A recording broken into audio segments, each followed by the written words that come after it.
다섯. 나중에 여기 포토나 이런 거 하고 나면 그래. 전체적 뽑히게 오케이. 지금 동생이 얘기하셨는데 하체 운동하잖아요. 전신 다 펌핑이 돼요. 그때 어깨 운동하고 중국이 형 뒤에 점 퍼졌냐 안 퍼졌냐. 제 지인들이 확대해서 퍼졌어요. 안 그래서 퍼졌다면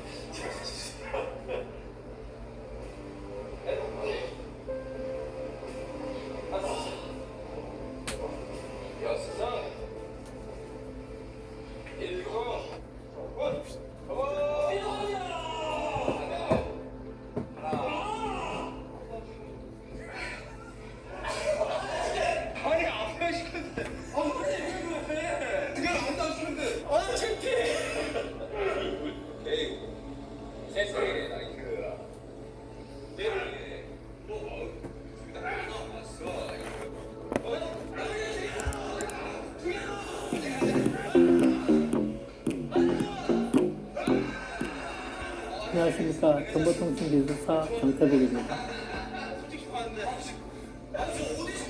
이번 차시에는 중대재해처벌법에 대해서 알아보도록 하겠습니다. 중대재해처벌법이 2024년 1월 27일 5인 이상의 전면 시행이 됐죠. 그래서 기존에 이제 산업안전보건법에서 했던 안전사항 중에 중대재해라는 걸 꺼내서 별도로 가중처벌하겠다라는 게 중대재해처벌법입니다. 그러면 여기서 중대재해란 어떤 걸까요? 중대재해는 중대산업재해와 중대시민재해를 합해서 중대재해라고 합니다. 그러면 중대산업재해는 어떤 걸까요? 중대산업재해가 발생을 하면 사망자 1명 이상, 동일한 사고로 6개월 이상의 치료가 필요한 부상자가 2명 이상 발생했을 때 동일한 유해 요인으로 인한 직업성 질병자가 1년 이내에 3명 이상 발생하는 현상에 대해서는 중대산업재해를 적용을 하고요. 우리가 이제 중대시민재해는 잘 모르겠어요. 중대시민재해는 특정 원료 또는 대조물, 공중이용시설 또는 공중교통수단은 설계, 제조, 설치, 인상의 결함으로 범인이 발생했다가 발생한 재해입니다. 중대시민재해는 특정 원료 또는 제조물, 공중이용시설 또는 공중교통수단을 설계, 제조, 설치, 관리상의 결함을 원인으로 해서 발생되는 재해를 중대시민재해라고 합니다. 이것 또한 똑같이 사망자가 한 명 이상 있거나 동일한 사고로 2개월 이상 치료가 필요한 부상자가 10명 이상, 동일한 원인으로 3개월 이상 치료가 필요한 질병자가 10명 이상이 되면 중대시민재해입니다. 최근에 정보통신 굉장히 중요해지다 보니까 통신도 하나의 재난으로 보여요. 그래서 정보통신 부분이 중요해지다 보니까 정보통신 부분도 하나의 사고를 통신재난 기준으로 해서 통신재난이라는 용어가 최근에 법적으로 정되어 있습니다. 중대시민재해 통신재난을 포함하고자 하는 문제점이 있습니다. 그만큼 통신의 사고가 때는 그만큼 중요해졌다는 얘기입니다. 중대재해란 안전보고 확보 의무를 의무적으로 해야 됩니다. 중대재해의 의무 대상이 사업주 또는 공인 책임자입니다. 여기서 사업주란 자신의 사업을 영위하는 사람, 타인의 노무를 제공해서 사업을 하는 사람, 우리가 공사에 있어서 대학업체 또는 시공사의 대표를 얘기하겠죠. 그리고 중대재해에서 이제 추가된 사람이 경영 책임자입니다. 경영 책임자는 사업을 대표하고 사업을 총괄하는 권한과 책임이 있는 사람 또는 이에 준하는 안전보건에 관한 업무를 담당하는 사람입니다. 공사에 있어서는 발주업체는 발주기관입니다. 더 크게 나가서 경영 책임자에는 우리가 공사를 발주하는 중앙행정기관, 지방자치단체, 지방 공기업, 공공기관의 장도 해당이 됩니다. 그래서 외부 공공에서 발표되는 모든 공사에 대해서는 중대재해처벌의 대상이 된다라고 보시면 됩니다. 안전 및 보건 의무사항들이 있습니다. 중대재해처벌법에서 얘기하는 재해 예방에 필요한 인력 및 예산 등 안전보건 관리 체계의 구축 및 그 이행에 관한 조치를 의무적으로 하게끔 되어 있습니다. 그리고 뭐 재해 발생 시 재해 방지 대책의 수립이나 그 이행에 관한 조치, 중앙행정기관이나 지방자치단체가 관계 법령의 뭐 개선, 시정에 대한 명령에 대한 이행사항에 관한 안전, 보건, 관계 법령에 따른 의무 이행에 필요한 관리상의 조치들을 의무적으로 시행을 하게 되어 있습니다. 감리자로 가시면 이 사항에 대해서도 확인을 하셔야 됩니다. 사업주 및 경영 책임자에 대해서 중대재해가 발생을 하면 처벌사항이 있습니다. 처벌사항은 중대재해처벌법의 이름에 맞게끔 사망자가 발생하는 경우나 부상자가 발생하는 경우, 기존에 우리 또 법인도 사망자가 발생하는 경우나 부상자가 발생하는 경우 기존의 어떤 산업안전보건법이 되었던 법령보다는 훨씬 더 과도하게 그 책임의 소재가 있습니다. 특히 이제 감면들이 좀 보셔야 되는 게 손해배상항목, 산업 현장에서 발생하는 어떤 손해에 대해서는 손해배상 청구들이 많이 들어오는데 중대재해처벌법에 해당이 되면 기본 손해액의 통상적으로 5배의 범위 내에서 배상 책임이 들어옵니다. 그러다 보니까 어떤 직접적인 인명의 보상은 아니더라도 일상적인 그 관리 부재로 인해서 중대재해처벌이 되면 손해액이 5배 이상이 되기 때문에 상당히 주의하게 관리하셔야 됩니다. 중대재해처벌법은 적용 범위가 상시 근로자 5인 이상의 사업장입니다. 또는 경영 책임자. 통상적으로 감리를 발주하는 거의 모든 사업장은 중대재해처벌 대상이라고 보십니다. 최근에 정보통신 그 설비의 유지보수 의무화에 따라서 우리 공공기관이나 공동주택에도 해당이 됩니다. 공동주택도 실제 관리소 직원이 5인 이상의 사무소들이 많기 때문에 모두 해당된다고 보시면 됩니다. 중대재해처벌법은 시행 시기는 2022년에 50인 이상으로 시작을 해서 2024년 1월 27일 이후부터는 5인 이상 사업장이 전면 시행함에 따라서 거의 모든 사업장에 확대 시행이 되었다고 보시면 됩니다. 우리가 작업 현장에서 보면 가장 이제 안전에 대해서는 산업안전보건법이 거의 모든 부분에 대해서 다 규정을 하고 있습니다. 추가적으로 이제 중대재해처벌법이 개정이 되면서 중대재해처벌법하고 비교를 해보면 기본적으로 이제 의무 주체가 기존의 사업주에서 경영 책임자까지 확대되는 게 중대재해처벌법이고요. 보호 대상도 기존에 이제 근로자나 특수 형태 근로 종사자였다면 지금은 수급인의 근로자 및 모든 노무 제공자. 그렇기 때문에 감면으로 가시면 현장에 들어오시는 모든 노무 근로자, 노무자뿐만 아니라 제조사, 납품, 세팅 이렇게 하시는 모든 사람에 대해서도 그 관리를 하셔야 됩니다. 적용 범위는 5인 이상 사업장으로 되어 있고요. 그래서 재해 정의는 앞에 그 저희가 용어의 정의 때 설명을 드렸습니다.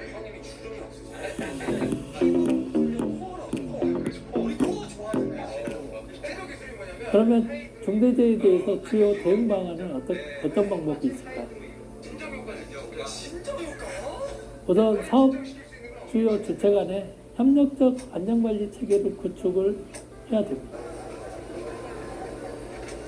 우리 이제 건설업의 특성을 반영해서 비용 체계에 대해서 이제 마련이 필요하지만 이 비용에 대해서도 상당히 이제 중요한 항목입니다.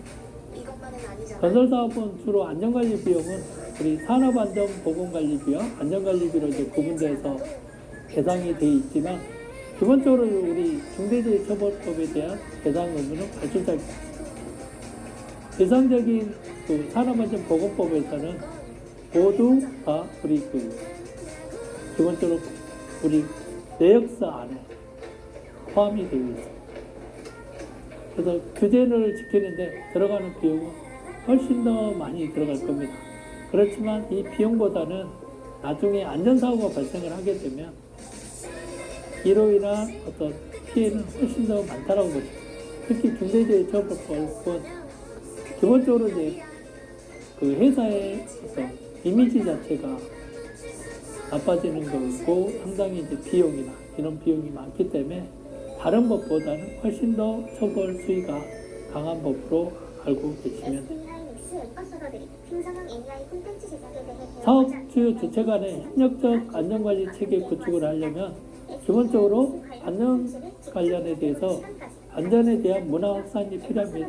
특히 정책을 시행하는 정부나 아니면 기업, 기본적으로 이제 기업에서는 안전 절차 및 수립, 기본적인 교육을 제공을 해야 되겠지만 우선적으로 가장 중요한 건 개인일 것 같습니다. 개인에 대한 안전 문제에 대해서 능동적인 자세가 좀 필요하고요. 특히 개인 보호구 착용은 필수적으로 해야 되는 상황입니다.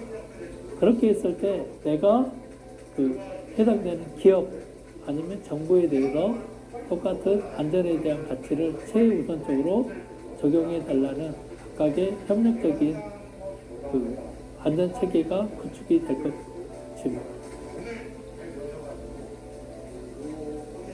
그러면 주요 안전관리 비용의 계상 주체는 어떻게 될까요? 우리가 가장 많이 보는 산업안전보건법이나 건설안전진흥법의 안전관리비는 발주자가 지불하게 돼 있습니다. 어디에 나와 있냐면 우리 공사 내역서에 보시면 공사 금액에 따라서 적정 금액, 적정 요율로 다 규정이 되어 있습니다.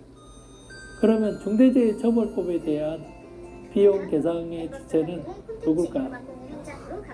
중대재해처벌법에서는 일정 요일로 계상을 하라고 되어 있지는 않습니다.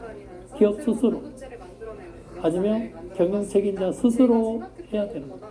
그러다 보니까 중대재해처벌법에 대한 비용은 기업의 의지가 있지 않으면 이 비용은 현장에서는 집행이 되지 않는 게 현실입니다.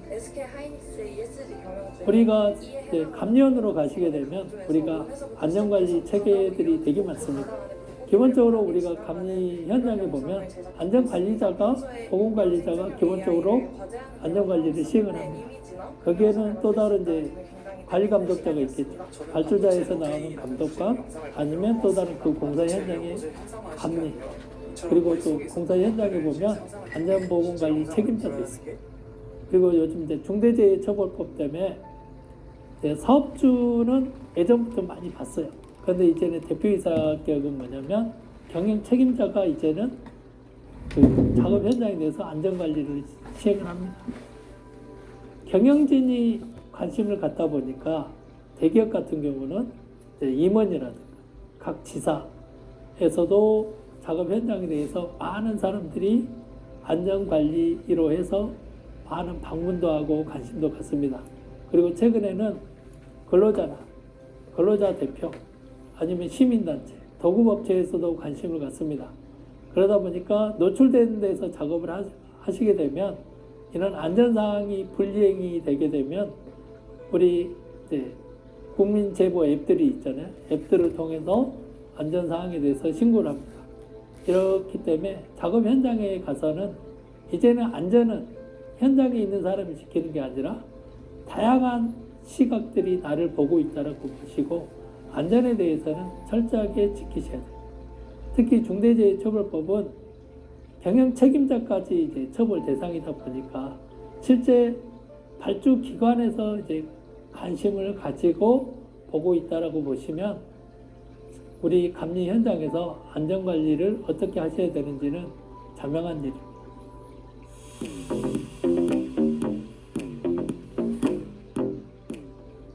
안전관리 절차에 대해서 알아보겠습니다. 정보통신공사의 시공자 감리단에 단계별로 책임 있는 역할이 필요합니다. 각 시공 과정마다 감리자가 해야 될, 시공자가 해야 될 일을 공통적인 기준도 있겠지만 특히 안전에 대해서는 사전에 그 계획서를 시공자가 올리면 감리자가 현장에 맞게끔 검토하고 검증할 수 있는 문서들의 표준화들이 필요해요. 특히 안전 관련에 대해서는 많은 이제 표준 문서들이 많이 없다 보니까 이런 부분들도 충분히 좀 이제 체계화가 좀 필요하고요. 특히 정보통신 분야는 여러 시스템이 혼합돼서 구현되는 겁니다. 특히 논리적으로 아니면 각각의 시스템이 개통도만 있는 게 꽤 많아요. 그러다 보니까 현장에서는 시공 상세도 아니면 시방서, 요즘 이제 설계 설명서라고 하죠. 이 항목에서 상세하게 그 현장에 맞게끔 현행화를 하셔서 사용할 필요가 있습니다. 감리단의 업무에 대해서 간단히 알아보겠습니다. 감리단은 우리 시공 단계에서는 시공자가 제출하는 시공계획서, 작업 절차서, 시공상세도 이런 문서들을 가지고 현장에 맞는지 검토, 확인해서 승인을 해줘야 되는 업무입니다. 그런데 현장에 가보면 이런 시공 단계에서 감리원이 검토, 확인이 안 되면 이게 그대로 시공이 이어져서 또 다른 위험에 노출이 됩니다. 그리고 시공 중이나 준공 단계에서 보면 현장을 직접 보고 검측하고 검사해야 되는 게 감리원의 또 업무입니다. 그러면 검측, 검사할 때 이 승인하는 기본적인 조건은 뭘까요? 이 조건은 가장 기본적으로는 설계도서입니다. 설계도서라면 설계도면 내역서 그리고 설계 설명서 등입니다. 그리고 기타 최근에 관련된 관련 법령입니다. 법령 기준으로 해서 이 현장이 제대로 시공이 되었는지를 확인한 이후에 승인을 해줘야 되는 업무입니다. 그러면 우리가 제약 케이블, 특히 통신 공정에서 제약 케이블 가설 작업을 예로 들어서 일종의 안전관리 절차들을 하려면 아래 보시는 것처럼 각각의 주요 공정에 맞게 그 체크리스트를 작성을 하셔서 준비할 필요가 있습니다. 우선 작업 준비 단계에 보시면 우선 위험 요소도 점검도 해야 되고요. 우리 지하 케이블이다 보니까 맨홀 내 작업 규정, 그리고 맨홀이 또 가스가 되게 많습니다. 그러면 가스 측정이나 이 가스를 어떤 식으로 환기할 건지, 환기 절차, 그리고 또 맨홀 안에 보면 생각보다 물이 많이 차 있습니다. 그러면 이 양수 작업, 그냥 양수해서 바로 도로로 버릴 수는 없다 보니까 얘를 양수해서 보수 배관에 넣어서 또 양수를 해야 되기 때문에 이런 절차들도 환경에 좀 보셔야 돼요. 그리고 시공 단계를 보면 케이블 포설 작업, 우선적으로 지하 발라서 포설을 했을 때 손톱선이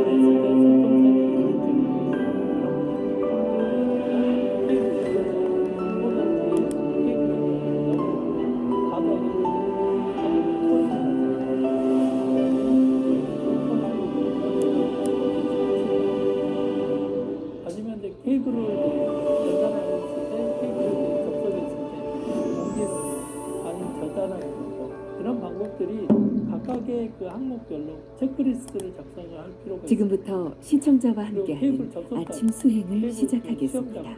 특히 이제 명촉이 있겠습니다. 광케이블을 쓰다 보니까 광케이블 웹킷 발표하거나 신선 접속하거나 웹킷 접속할 때 물론 접속팀이 이제 전문적인 인원이 투입돼서 작업을 하겠지만 이런 부분은 상당히 이제 절차별로 안전관리 사항들을 지켜야 되고 그리고 시험 측정을 할 때도 접속했을 때 아니면 공기압 측정이나 함체 정리를 할 때 특히 함체 정리를 할 때는 여러 그 케이블 함체들이 상존하다 보면 이 내 함체만 정리하는 게 아니라 전체적인 케이블 다른 케이블 함체까지 정리하는 이런 케이블 정리하면서 또 위험 요인들도 확인하셔야 되고요.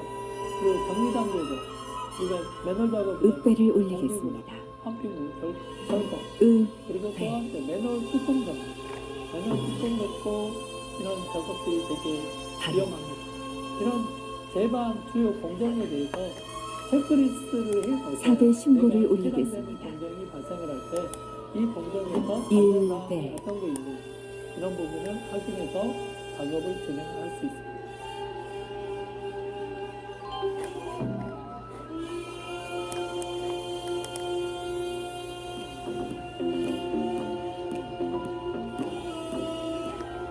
이번에는 위험성 평가에 대해서 알아보도록 하겠습니다. 우리가 모든 작업의 위험 요인들을 파악해 우리가 어떤 위험 요인을 파악하려면 제 내가 작업하는 현장에서 어떤 위험성이 있는지를 실제 분류를 해내야 돼. 그러려면 이 작업 방법 아니면 이런 여러 가지 공정에 대해서 해야 돼. 그 원칙은 첫 번째 작업 공정률. 작업 공정별로 나누어서 위험 요인을 이제 발굴을 하고요. 그리고 설비 단위들. 정보통신의 설비가 여러 가지로 많잖아요. 3대 그러면 해당되는 설비별로 위험 요인이 따로 있고요.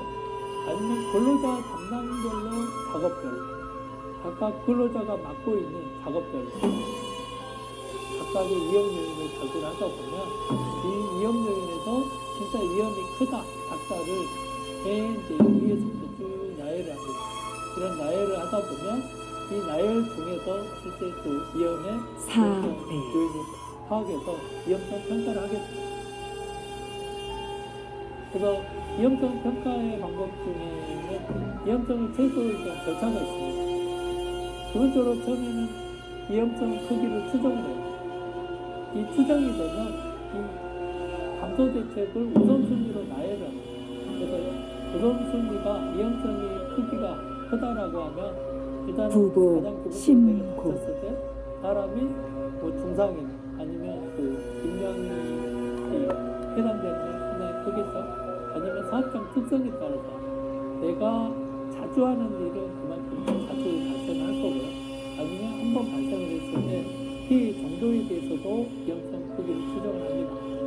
이런 위험성 크기에 따라서 위험 순위가 결정이 됐다면 가장 우선순위에 나오는 위험성에 대해서는 우선은 실시를 해요.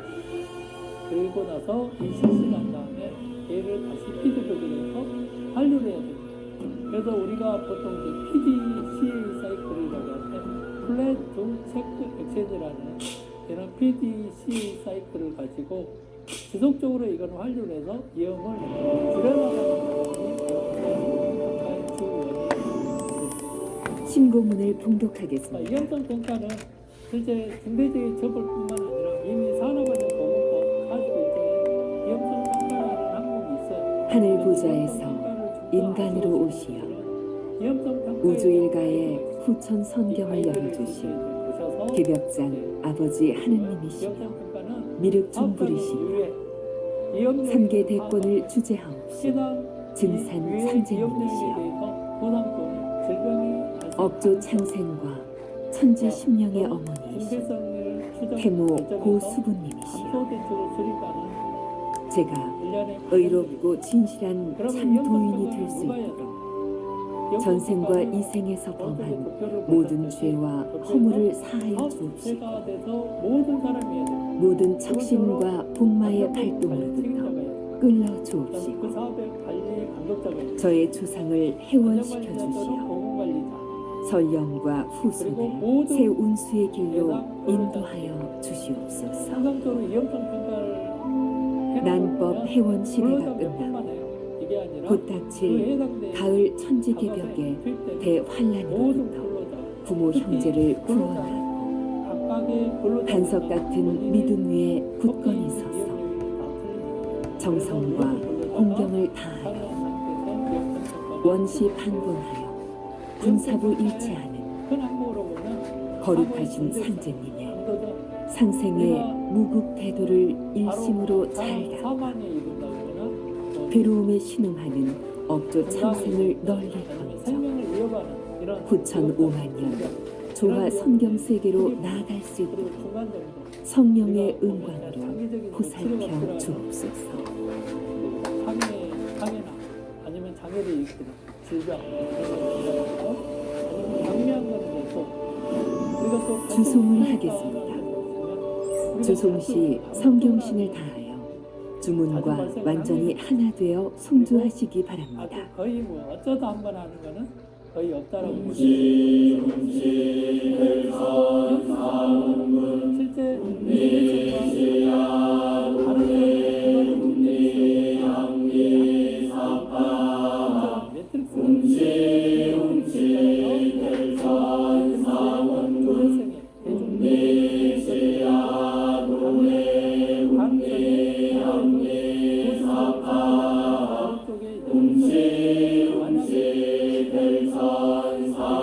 조대성이 나온다는 우리가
공정적으로 여러 가지 방법이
우리가 작은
어떤